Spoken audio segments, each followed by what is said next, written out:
What's up, people? It's Chris Angel coming at you for another episode of Marketing for the Rest of Us. First of all, in the spirit of transparency, we're going to have all sorts of transparency today, but first of all, in the spirit of transparency, check out this zit on my nose. Whoa, that's crazy. That's totally awful. Who created that zit on my face? That's awful. Oh my God, how can I go Facebook Live when I have a zit on my face? I'm doing it. I'm doing it, people. Molli, this is for you today. Your post just inspired this, and I am so fired up. Dude, listen, first of all, Molli, that was an incredible post you just made. Here's what I want to say about all of that. So, there is a story that we all have when we're kids.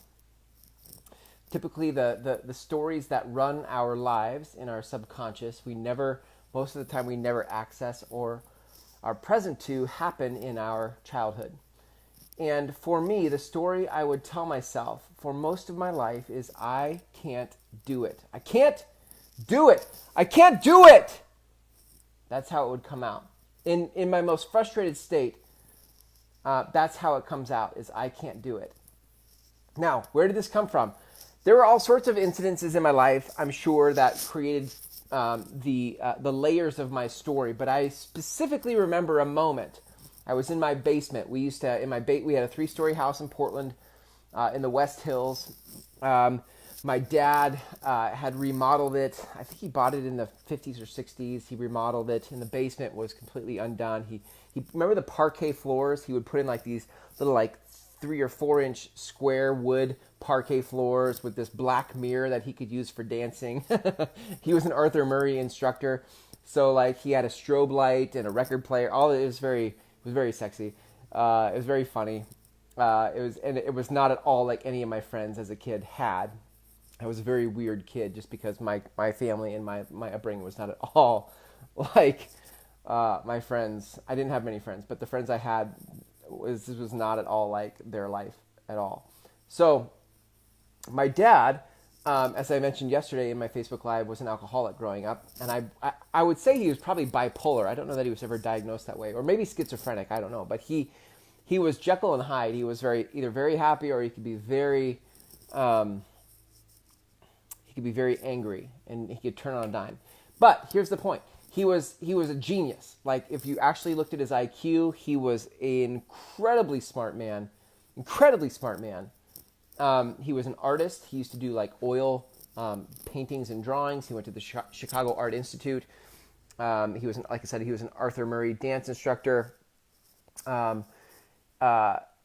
just was a brilliant man. Brilliant man. Brilliant man. Very good with math, by the way. He was very good with math. And he just could see, he wasn't great with people. He was great with people when he was Hyde, but not great with people when he was Jekyll. When he blew up on people, he was not great. But when he was very charming, if he turned that on. I remember he was never very present in my life, partially because I had four older brothers who were half brothers, different mom. Their mom died of cancer when they were kids. He went on to marry my mom when he met my mom on ski patrol at Mount Hood, and I think they knew each other for 3 months. They got married after 3 months. He had kids that were in their teens. I think he partially wanted a wife to come help tame the chaos at home. I don't know. I don't know that full story, but he was 48 when he had me. Can you imagine being 48 and having a baby? That's crazy. And my mom was 37, so she wasn't young. Contrast that with I was 26 and 30 when I had my kids. My dad was 48 when he had me. So, but here's the cool part. My dad had decided to have me with my mom because he said he wanted my mom to have that experience of having a kid. Which is, that's the charming part of him, right? Was hey, this would be a really great experience for you to have, he said to my mom. And so they had me. And my mom's super thankful for that. But the weird part is, right, he would drown himself in opera and alcohol at night or just throughout the day in his basement office. And he would rarely come to my sports games, my soccer games, my basketball games. He just wasn't very active in my life. So imagine this. When I went to ask him, knowing that he was really smart, this was probably middle school, maybe even 5th grade in elementary school, I asked him for help in a math problem. I didn't like math. I'm a people person, so I get people, but I don't get like math stuff. And I asked him for help, and I said, help me with this problem. And so he began to explain. Now, he's very smart, and he just began to explain and explain and explain, and quickly my brain shut down. It went over my head, and I was like, I don't get it. And he was like, okay, well, do this, do this, do this, do this. Well, I don't even know what he said, right? But it was just like this very, very, my brain couldn't, it was like he was speaking a different language. I couldn't understand. And he explained it again, and I'm like, I don't get it. And then he explained it one more time. I didn't get it. And he blew up. He was like, God damn it! How do you not get this? And I remember, I was like borderline tears welling up from my cheeks up into my eyes, my lower eyes, tears coming. And I'm like, I pushed myself away from the table, like, fine, I don't get it. I can't do this. I can't do this.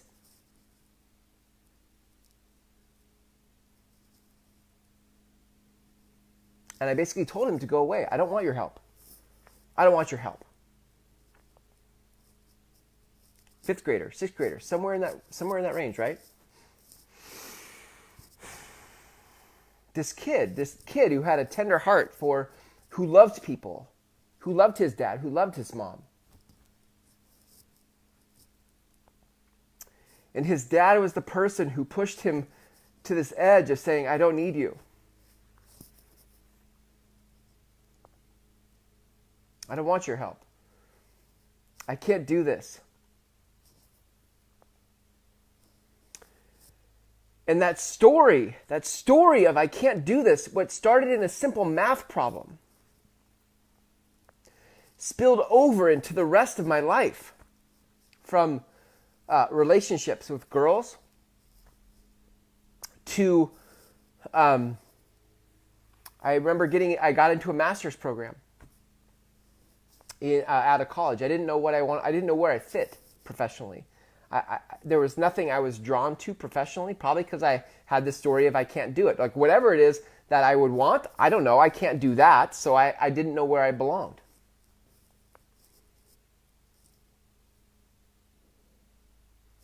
And I remember getting into a master's program. My mom was an elementary school principal for 23 years in Portland, and I thought, wow, maybe I could be a teacher. Like she was in the education program. Other people said I would be a great teacher, so I got into a master's program for K through 8 endorsement with a middle school endorsement, and it was a 14-month program, super intense. I made it 10 months. And I didn't complete it. I made it 10 months. I got all the way to my student teaching. And the pressure was so intense that guess what I told myself?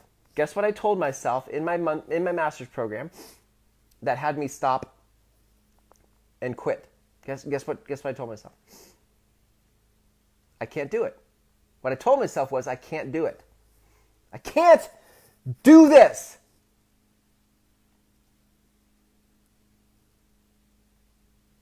Up to that point in my adult life, I mean, I was, what was I, 22, 23?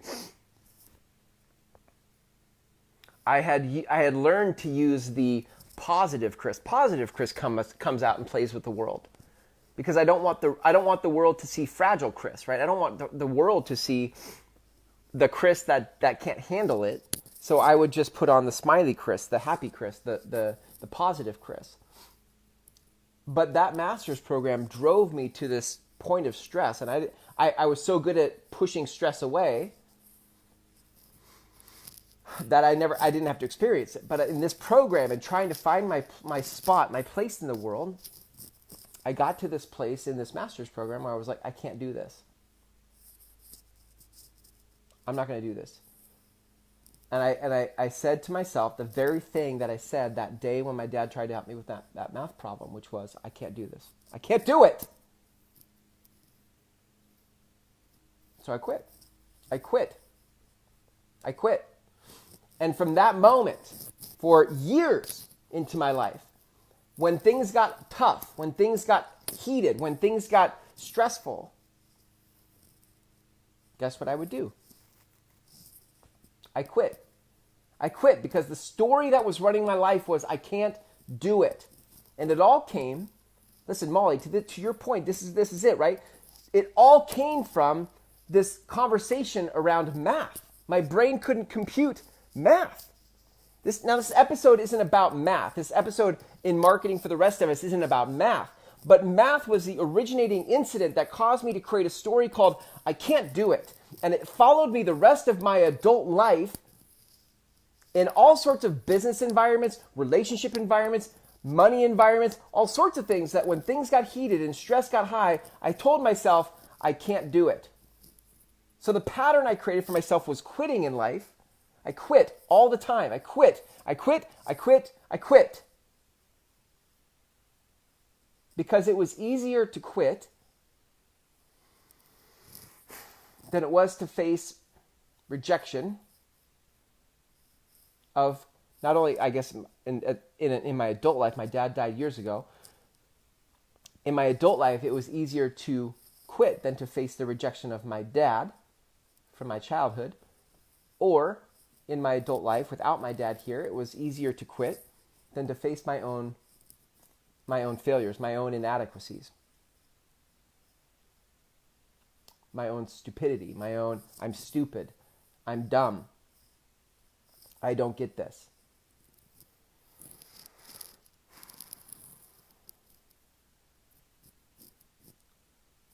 So what do we do with this? Look, here's the deal. How does any of this have to do with you?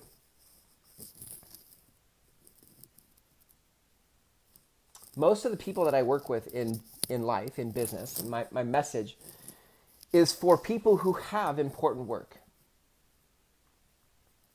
The conversation gravitates towards marketing because that's where most people get stuck, right? Most business people get stuck in marketing. But marketing is just the front of the room conversation. There's so much that happens in the back of this conversation, which is about the stories you have told yourself from your childhood experiences and where you sabotage yourself in creating the life you really want. You have a life you really want, not only the life you want for you, but the difference you want to make in the world for others. It's both. It's both internal and external. There's something else brewing inside of you for the world. But you don't let yourself go there because of some story you told yourself when you were a kid. This story has more control over you than you care to admit, or maybe you don't even know. I've just done a lot of self-work. I've done a lot of personal in-depth shadow work since I was 24.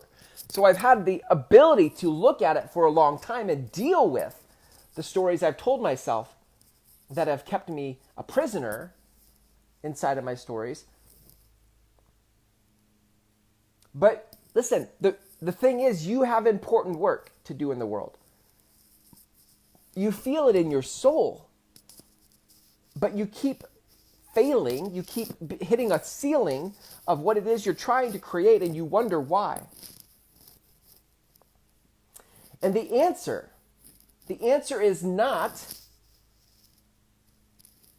outside of you. The answer is not in a book. The answer is not in a podcast. The answer is not in a course. The answer that you're looking for is not outside of you. The answer you're looking for is inside of you, and you have to make peace with the experiences of your childhood such that they do not have they don't have, there's no shame. It's the shame that holds you back. It's the shame that I'm stupid. It's the shame that I don't know. It's the shame that I can't do this that holds me back, that causes me to quit. This is why for years, listen, Listen, for decades,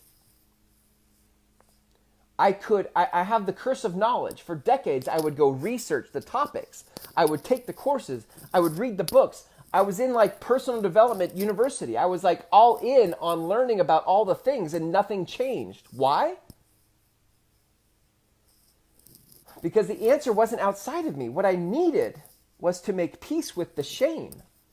If you go learn all the things to learn, but you have this roaring lion of shame inside of you, you will never break free into your full potential and the difference you're trying to make.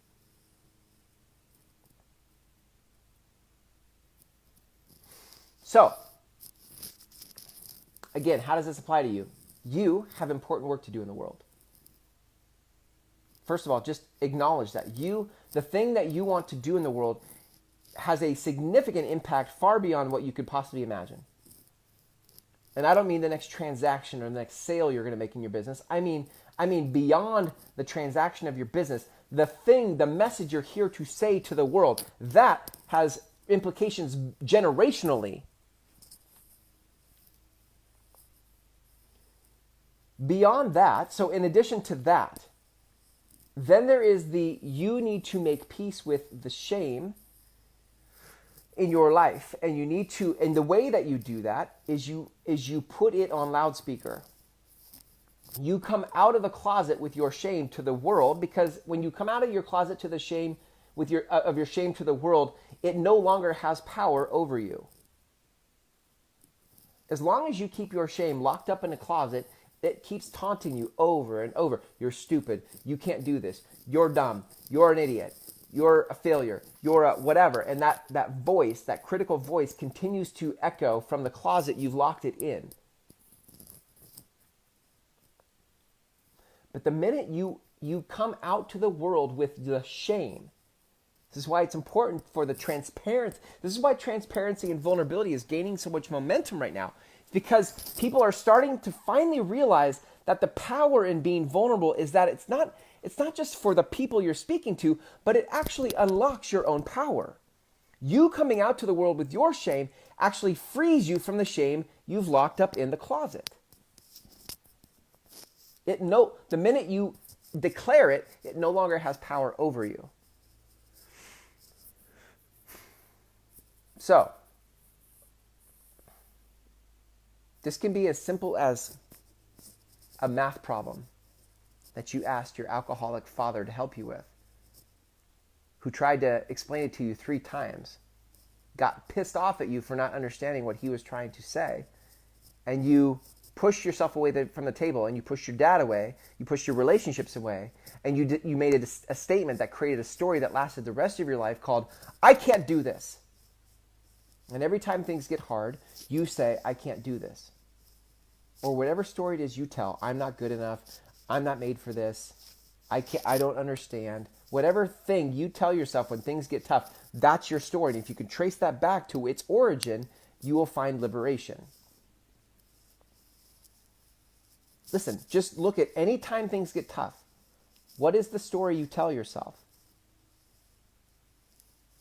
Write it down. Trace it back to where did you first tell yourself that story. And when you find that, that is your key to liberation. And then,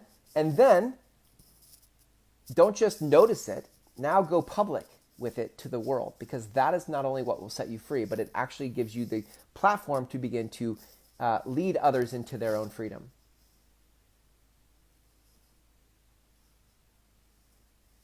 This is your key to freedom. You have a difference to make, and you will never make that difference until you are free from the critical voice you've locked in the closet.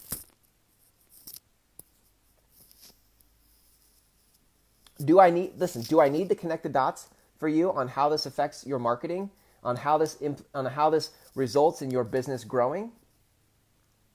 For most people in marketing, they look at the tools of marketing, the camera, Facebook ads, blog posts, all the stuff, and they look at it, and that story that they created when they were a kid comes right back up in their marketing, and they're like, "I can't do it. I'm not good enough. I don't look good. I'm not pretty. I'm fat. I suck. I'm an outcast. I'm a whatever." And so you sabotage your marketing just like you sabotage everything else in life because of this story that's been running you since you were a kid.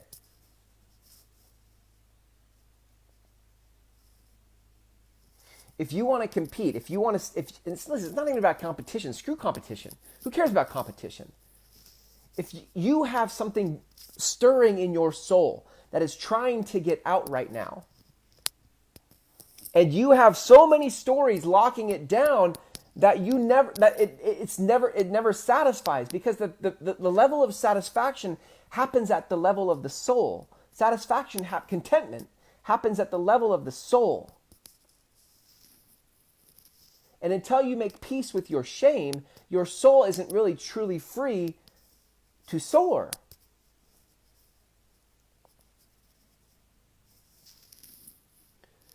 And marketing is just one place you get to look at where this story pops up for you. And to be candid, marketing is the thing that is leverageable for you to grow your business. Marketing is that thing that creates the connection or creates relationship at scale. But if you have the story that's alive from your childhood, it doesn't matter how many books you read about marketing, how many podcasts you listen to about marketing, how many times you listen to me or quote me or comment on my posts. Who cares if you comment on my post? None of that sets you free until you make peace with your shame that's keeping you locked up and not going public with the world about where you think you're inadequate. The minute you tell the world where you feel shame, you are free. How many of you saw 8 Mile with Eminem back in the day? What's up, Eminem, back in the day? Shout out to Eminem. What's brilliant about that is if you didn't see it, in the end, they're all battle rapping about, how to punk the other person in the rap. And at the end of the rap, Eminem throws himself under the bus and he says everything bad about himself. And so he leaves the other rapper with nothing to say. And in that moment, the crowd goes wild and he's victorious. Why? Because he punked himself. Your job, and it is a moment. It is a moment. The minute you punk yourself publicly in the face of the world watching your Facebook Live, you get that you have complete power and control of the conversation. Nobody can throw your shame in your face because you just threw your shame in their face.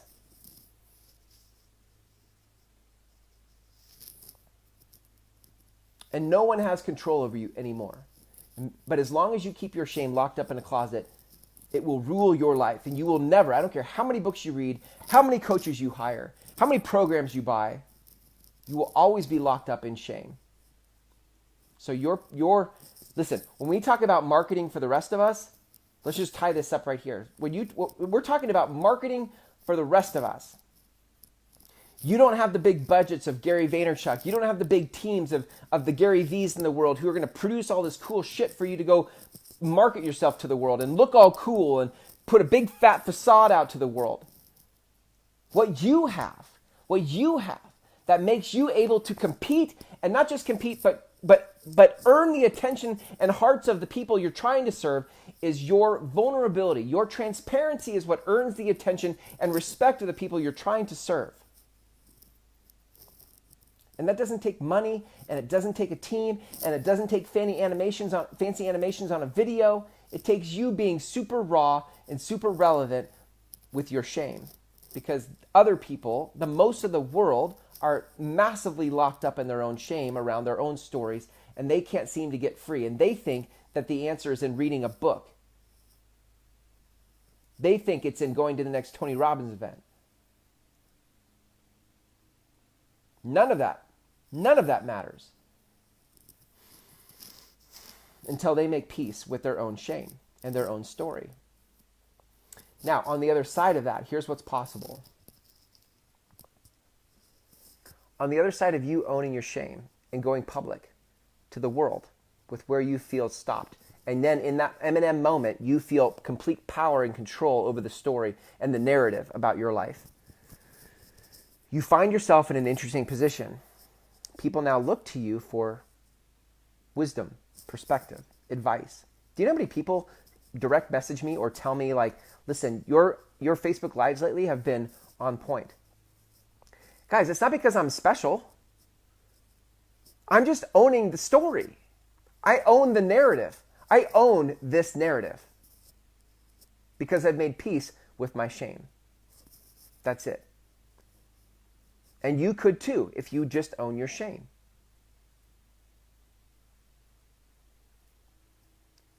But the problem is if you feel like you're going to be found out, you're like, oh, I can't be vulnerable. I can't be transparent because people will think I don't have it all figured out. People will think I'm not worthy of hiring. People will think I'm an idiot. People will think I'm stupid. People will think I can't do it. People will validate the story you told yourself when you were a kid.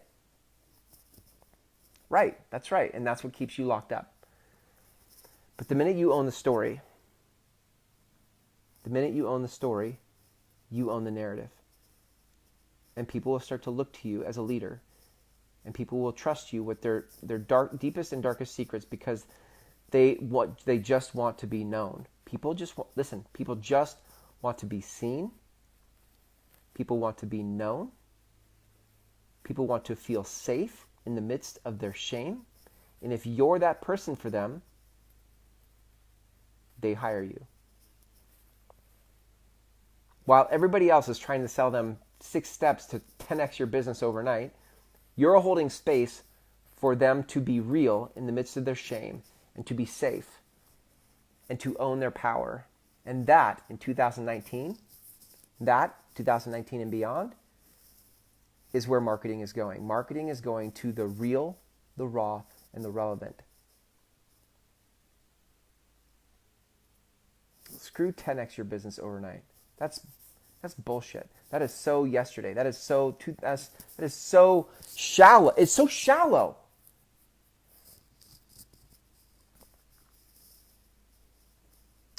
What people want now is permission to be free from their shame.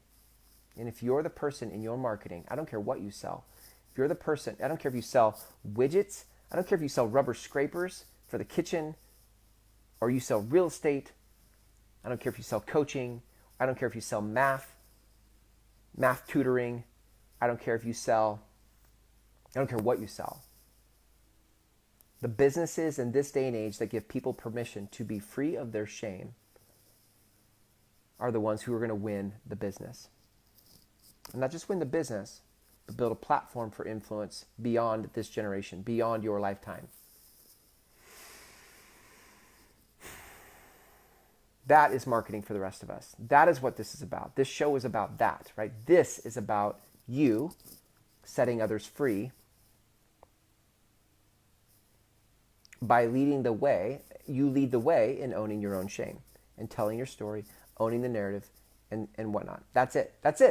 This is the game. This is the game. And I think I've now, I'm coming down off of my emotional high, and I'm just saying, this is the game. So, here's your action item. Let me give you something to walk away with. I want you to go, maybe you've already done the personal work. You've already done the self-work. But go look at where when things get tough, do you sabotage yourself? What story do you tell yourself? For me, it is, I can't do this. I can't do this, and if I can't do it, then what do? I quit. That's what I do. I quit. What do you do? See if you can't trace it back to a story, then take that story and see where that first memory happens for that story. For me, it was my dad with math. I can't do it. And I push people away, or I shut down. What is that for you? And then once you find it, the next action step is to tell that story publicly. You don't tell that story in your journal. You go tell that shit to something public, because that's how you own that narrative. That's when you know that when you tell your own story, you own your own story. Nobody can control you. Nobody owns you, because you own your own story. And from that place, then, you keep finding ways to do marketing, to do videos, blog posts, I don't care what. You keep telling the story. And over time, what happens is, it's not just this, it becomes more than just this cathartic release of shame. It becomes this it's no longer about that origin moment of you owning your shame. It actually becomes this platform that you get to speak to others from. I owned this story a long time ago. So what allows me to have certainty in the moment of my marketing is that I own my story a long time ago. I own my own narrative, and you don't get to say whether I'm stupid or not. I owned that I'm not stupid. I owned that a long time ago. So I don't care what anybody says in my Facebook Live. You want to tell me I'm stupid in my Facebook Live? Good for you. I owned that a long time ago.